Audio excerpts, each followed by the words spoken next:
There is one very specific color that ancient Kabbalah masters warned against for centuries. A color you must never allow to dominate your home. And I am not talking about something dark and obvious.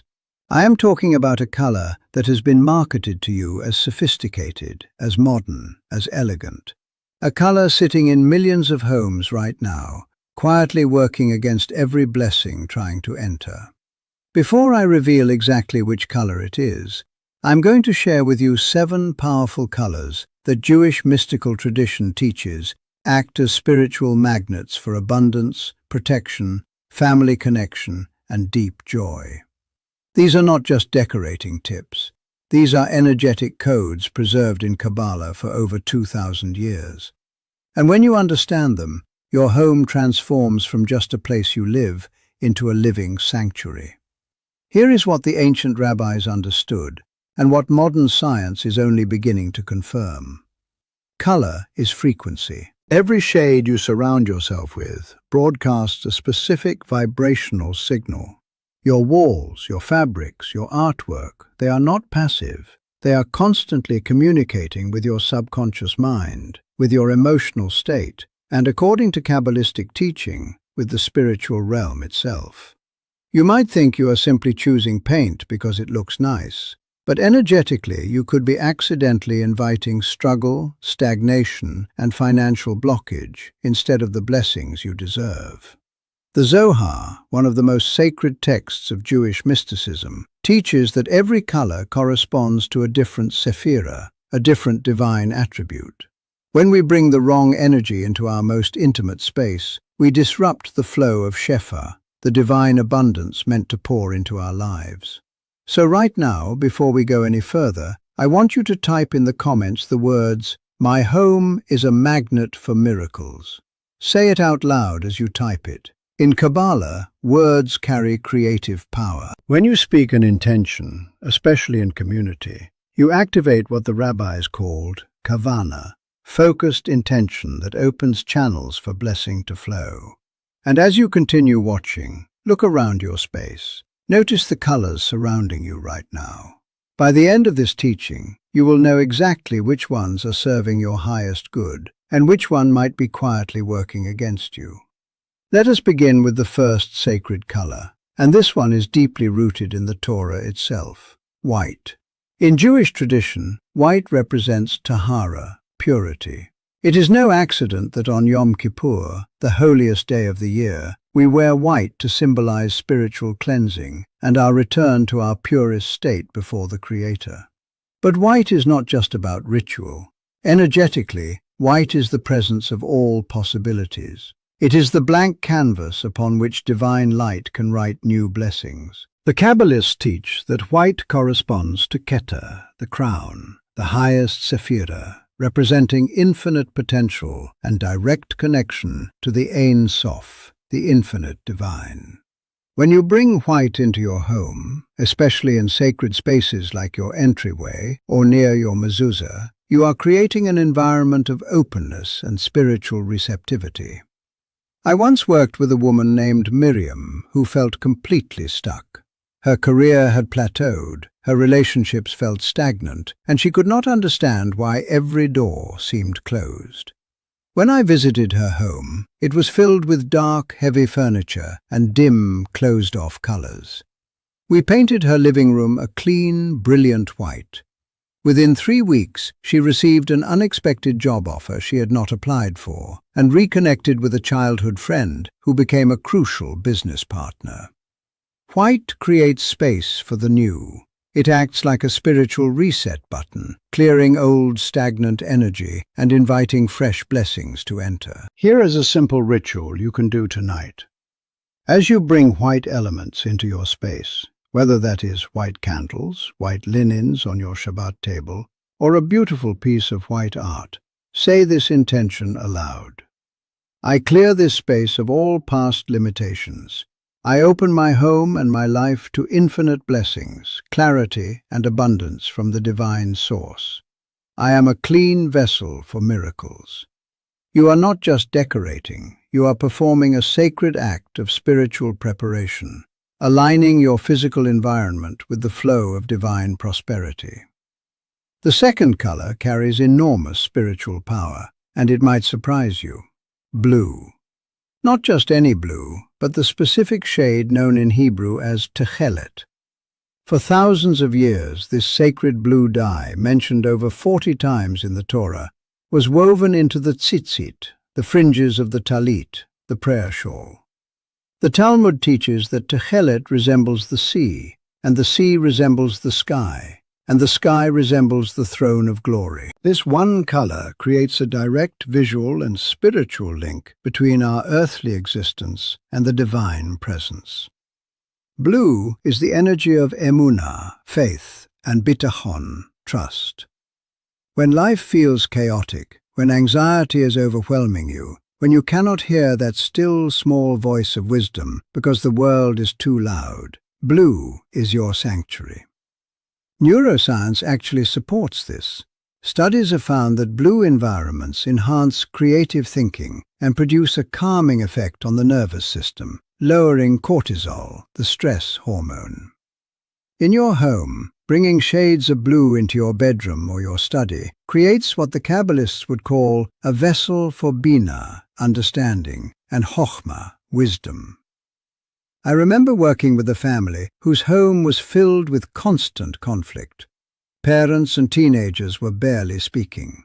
There was anger and misunderstanding, and everyone felt unheard. We painted a corner of their living room a soft, serene blue, placed comfortable chairs there, and made it the space where difficult conversations would happen. Within a month, the father told me it was like a switch had flipped. People listened. They spoke more calmly. The space itself seemed to invite understanding. That is the power of sacred blue. If you have been struggling to make wise decisions, if your home feels emotionally volatile, blue is your spiritual anchor. The third color is one that resonates deeply with Jewish identity and mystical power: gold. In the temple in Jerusalem, gold was everywhere. The menorah, the Ark of the Covenant, the altar, all overlaid or crafted entirely of gold.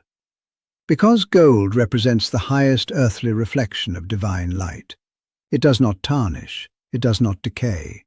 It is eternal, just like the soul and just like the blessings of the Infinite One. In Kabbalah, gold corresponds to Tiferet, beauty and harmony, and to the Sephirah of Chesed, loving kindness and abundance.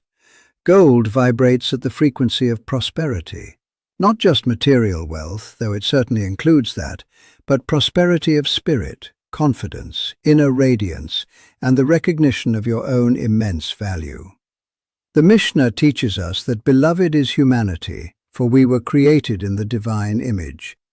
Gold in your home is a constant visual reminder of that truth. You are not ordinary.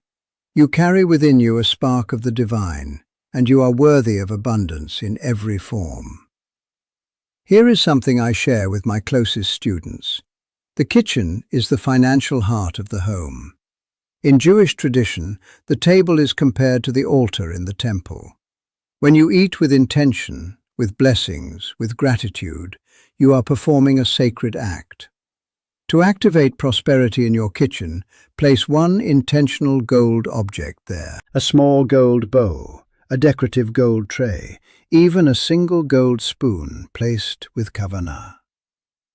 As you place it, say aloud, "As gold reflects light, my home reflects abundance. As gold endures, my blessings multiply and endure." You are tuning your space to a frequency of provision. You are not hoping for blessings. You are aligning yourself to receive what is already being sent. The fourth color is vibrant and alive and absolutely essential if you have been feeling stuck, numb, or like you have lost your fire: red. I know what you might be thinking. Red is aggressive. Red is too much. But let me teach you what the Kabbalists understood. Red, in its highest form, is the color of Gevurah, strength and boundaries. And it is the color of life itself. The Hebrew word for red is adom, which shares the same root as Adam, humanity, and Adamah, the earth. We are literally formed from red earth. Blood, the very essence of physical life, is red. Red is not aggression. Red is life force. It is passion, courage, and the holy fire that drives you to create, to love, and to fight for what matters. If your relationship has lost its spark, if you and your partner feel more like roommates managing logistics than lovers building a life together, red is your wake-up call. If your motivation has gone quiet, if you are procrastinating on your dreams and just going through the motions, red breaks you out of that fog. You do not need to paint your entire bedroom red. Subtlety and intention are everything. A piece of red artwork, a few red pillows, a single red vase, red Shabbat candles. These are enough to inject your space with a surge of momentum. I once worked with a couple who were on the verge of divorce. 15 years of marriage, and they told me they felt nothing anymore. We introduced one powerful piece of red abstract art into their bedroom, and a pair of red candles they lit every Friday night with a single intention: to remember the passion that brought them together. Within 2 months they renewed their vows. The red did not create something that was not there. It awakened what had gone dormant. That is the spiritual technology of color. The 5th color is gentler, but do not underestimate it: green. In Jewish thought, green is the color of Chaim, life, and of renewal. After the flood, Noah sent out a dove, and it returned carrying a green olive branch, the first sign that life was beginning again on earth. Green represents chidush, newness, healing, and unstoppable growth. It is the color of spring, of hope, of the earth regenerating itself no matter how harsh the winter was. The Kabbalists associate green with Netzach, eternity and victory, the energy that persists no matter what. This is why bringing living green plants into your home is not just about decor or air quality, though science confirms that plants filter toxins and increase oxygen. Energetically, a healthy green plant is a living, breathing symbol of growth and possibility. It is taking in carbon dioxide and producing life. That process happening in your space is a constant reminder to your subconscious mind that transformation is always possible. I had a client who had been trying to start a business for 3 years and kept hitting walls. Permits denied, funding falling through, partnerships dissolving. She felt cursed. We placed 3 healthy green plants in her home office, and I taught her to water them with intention, saying, "As this plant grows, my business grows. As this life thrives, my vision thrives." Within 6 weeks, she received an unexpected grant and her first major client. I stopped believing in coincidence a long time ago. I believe in alignment. The 6th color holds deep, ancient power and connects to protection, spiritual boundaries, and the mystical realm. Purple. In the time of the temple, the rarest and most expensive dye was argamon, woven alongside techelet in the fabrics of the Mishkan, the tabernacle. Purple was reserved for royalty, for the priesthood, for the sacred. Because purple sits at the intersection of red, the earthly life force, and blue, the heavenly divine connection, purple is the marriage of heaven and earth, the physical and the spiritual meeting in one color. In Kabbalah, purple resonates with Malkut, kingship, the sephira that represents the divine presence dwelling in our material world. When you bring purple into your home, you are creating a space where the spiritual and the material can meet, where your prayers and intentions can manifest into tangible reality. Purple enhances intuition and spiritual sensitivity. If you pray, if you meditate, if you seek to connect with something greater than yourself, purple in your sacred space amplifies that connection. I recommend placing purple elements in your prayer corner, near your bookshelf of sacred texts, or in your bedroom if you are working on deepening your spiritual practice. A client of mine named Rachel kept having disturbing dreams and felt spiritually unprotected in her home. We introduced a deep purple throw blanket on her bed and a purple candle she lit before sleep with the prayer, "Hashem, surround me with your royal protection as I rest." Her sleep transformed completely. She began receiving vivid, meaningful dreams that guided her through major life decisions. Purple opened a channel. The seventh color, and perhaps the most universally powerful in Jewish tradition, is one you have seen every Shabbat if you have ever lit candles or attended a Friday night service. Warm, glowing amber and yellow tones, the color of flame, of candlelight, of the sun. In Hebrew, the word for light is or, and light is the very first thing God created. In the beginning, God said, "Let there be light," not the sun, which was not created until the fourth day, but a primordial spiritual light that the Kabbalists teach still exists in hidden form, accessible through mitzvot, through sacred actions, through Shabbat, and through the intentional use of warm, luminous color in our homes. Yellow and amber represent simcha, joy, clarity, optimism, and mental energy. They stimulate the mind, enhance focus, and create a feeling of warmth and welcome. In your home, warm yellows and ambers are perfect for spaces where you gather, where you welcome guests, where you study or do creative work. These colors say, "You are welcome here, you are safe here, there is joy here." I have worked with families who felt isolated, whose homes felt cold and unwelcoming even to themselves. We introduced warm, golden yellow tones into their entryway and living spaces, and within months, their home had become a gathering place. Friends started stopping by. Shabbat dinners grew. Their children invited classmates over. The home came alive. Here is a practical piece of wisdom rooted in Jewish tradition. Never let your home fall into complete darkness at night.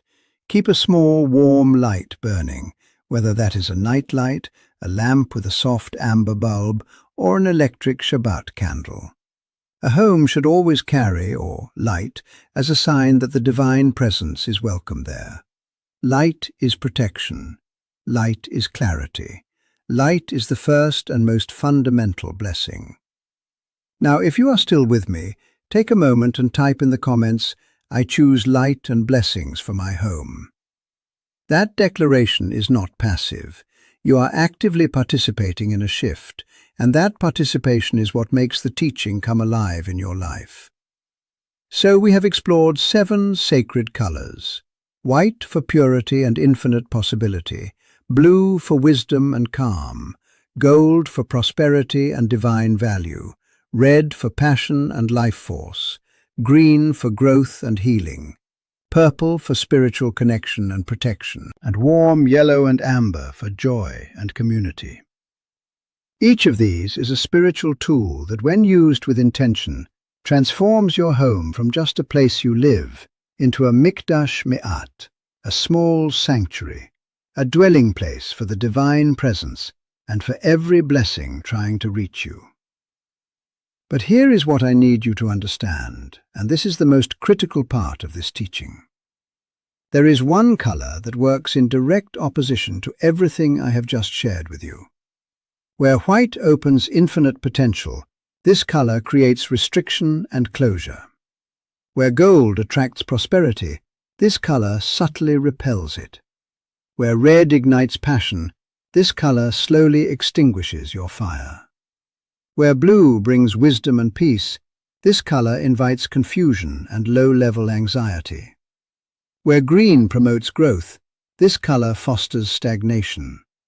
Where purple connects you to the spiritual, this color cuts that channel. And where warm amber brings joy and community, this color isolates you and drains the light from your life. This color has been marketed to you as sophisticated, as modern, as timeless. You have been told it is neutral and calming. But energetically, it is the opposite. It is a silent thief, stealing your joy, your momentum, and your blessing so gradually you do not even notice until you are stuck, struggling, and wondering why nothing seems to work. The color ancient Kabbalah warns against, the color you must be incredibly cautious with in your home, is dark gray. Before you panic, stay with me because I am going to give you the solution. But first you need to understand why. In Kabbalistic thought, colors exist on a spectrum from light to shadow. Pure light is the divine. Pure shadow, the complete absence of light, represents the Sitra Achra, the realm of spiritual disconnection. Dark grey sits in a very specific and problematic place on that spectrum. It is not black, which is absolute, and can sometimes represent depth or the fertile void before creation. Dark grey is something more insidious. It is the color of half-life, of dimness, of fog, of being neither here nor there. It is the color of uncertainty, confusion, and spiritual ambiguity.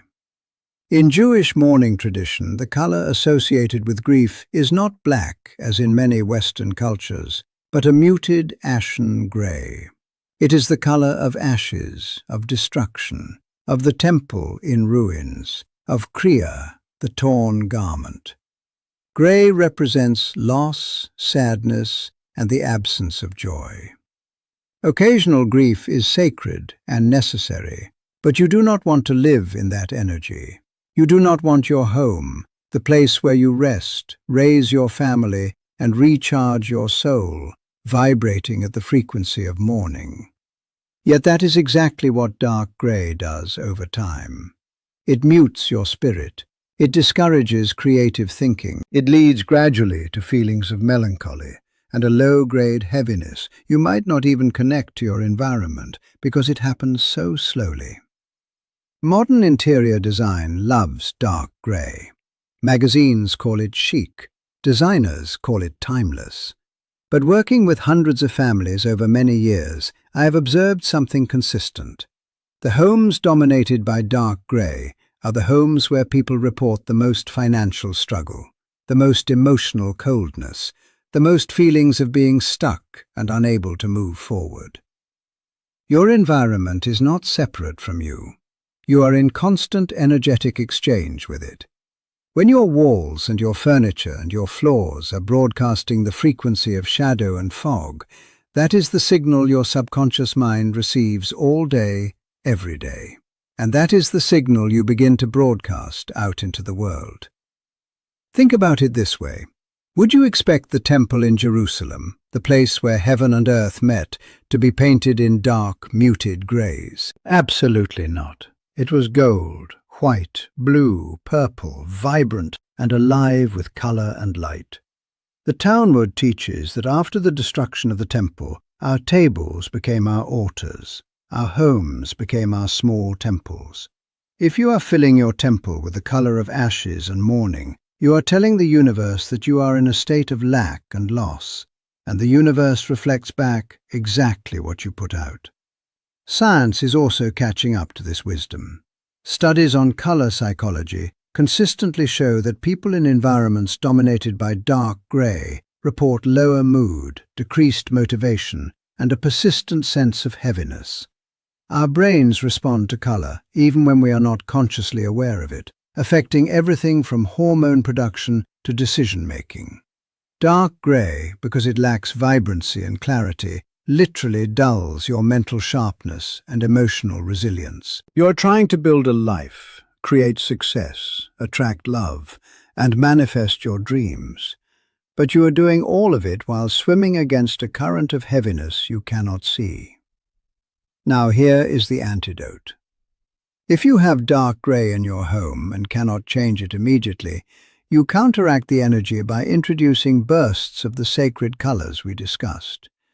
Place vibrant, colorful artwork on those grey walls. Not grey art, bright, alive, joyful art. Bring in pillows and throws in gold, red, blue, and green. Fill the space with as many living green plants as you can care for. Their life force will actively push back against the stagnant grey energy. Add warm amber lamps and make sure every grey room is well lit. Never let a grey room sit in dim light. That only amplifies the problem. Light neutralizes shadow. And here is the most powerful ritual. Stand in the center of your gray space and speak this aloud with full intention. I acknowledge this color does not serve my highest good. I now call in the light, the color, and the blessings of the divine. I transform this space from shadow to radiance, from stagnation to flow, from lack to abundance. This home is alive. This home is blessed. So be it. Then take one action within 72 hours. Buy one colorful piece of art. Bring in one healthy green plant. Light a candle every evening for a week. Action breaks the pattern. Intention plus action equals transformation. And if you are planning to repaint or redecorate, now you know. Choose life. Choose light.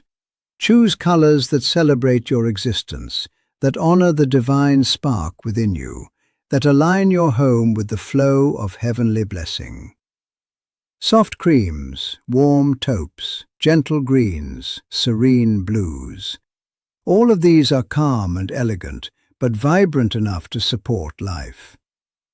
Dark gray may look sleek in a corporate lobby, a place designed for transaction and detachment. But your home is not a lobby. Your home is your sanctuary, your mikdash me'at, your small temple. Treat it that way. I want to close with this truth. Everything in creation carries energy. The ancient Kabbalists were not superstitious. They were scientists of the soul, who understood that every element of our physical world, including color, is a vehicle for spiritual reality. When you choose the colors of your home with consciousness, with kavana, with the understanding that you are not just decorating but creating an energetic field, you step into your role as a co-creator with the divine. You are no longer a victim of circumstance or bad luck.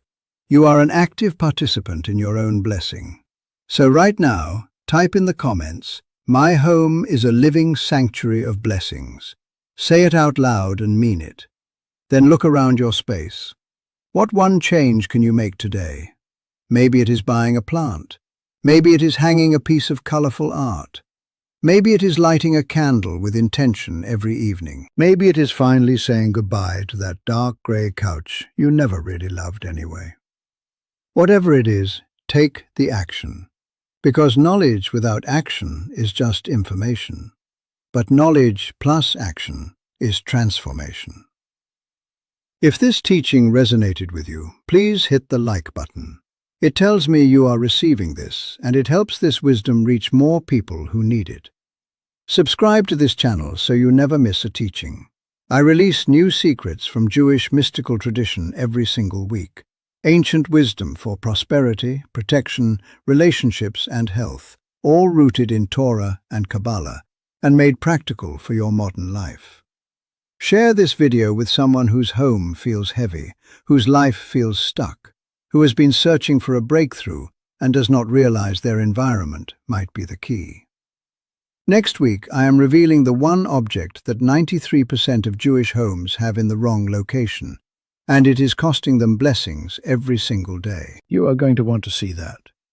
Until then, may your home be filled with light, with color, with joy, and with every blessing the Creator has destined for you.